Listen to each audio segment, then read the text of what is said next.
Are you aspiring to be an entrepreneur? Do you have a business idea you want to come to life, or you're hesitating on which particular sector you should go into? These are 5 of the greatest book of all time that relate to business. And trust me, number 5 is the greatest book of all time that I've ever read on business, because it combines business strategy and it combines business philosophy. If you have any other book that you think is also relevant, please put in the comment section so that other people can benefit from you as well. Look, what separates a company that has lasted for more than 100 years than a company that fades away less than a decade? The author of this particular book, they've studied 18 visionary companies over 6 years to find out. The answer isn't in a charismatic leader or a lucky product. It actually lies in the culture, the core values, and bold, audacious goals. Example, you look at Apple, which has lasted for more than hundreds of years, Disney, Boeing, they all share a secret blueprint. Built to Last is the definitive guide for anyone who wants to build a company that doesn't just succeed, but endures. If you're thinking long term, this is your business Bible. Look at it from this perspective. A Nobel-winning psychologist tries to look at the business you're running, and he tries to point out the kind of mistakes that you're making and how best you can correct these mistakes. This is what this book is all about.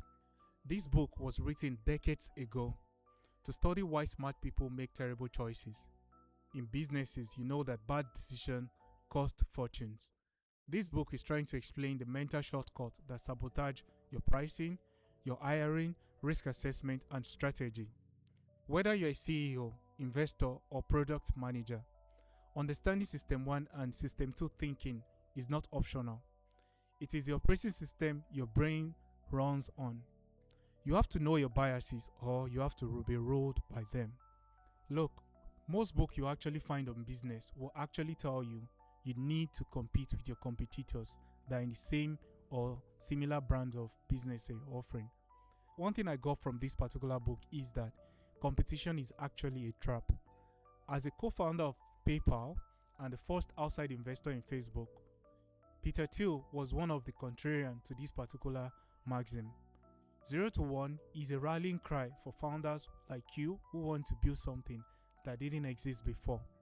A monopoly in the best sense of the word, per se.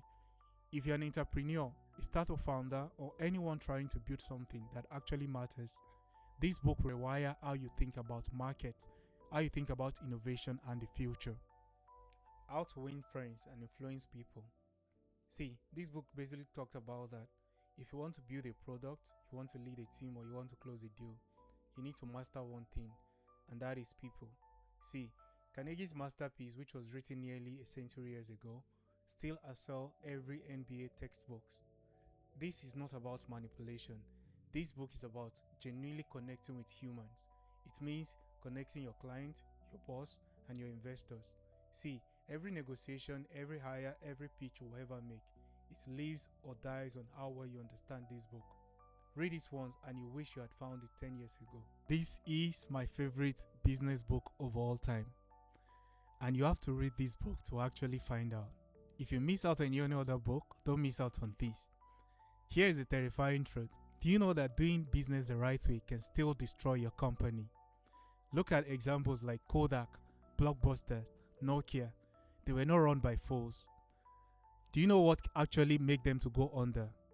They followed the rules, and the rules killed them. Look at Christensen's groundbreaking research explains why good management, laser focused on existing customers, consistently miss the next wave of innovation. Whether you're defending a market position or building something new, this book will change how you see every competitor entering from below. It's not just a book, it's a survival manual for modern economy.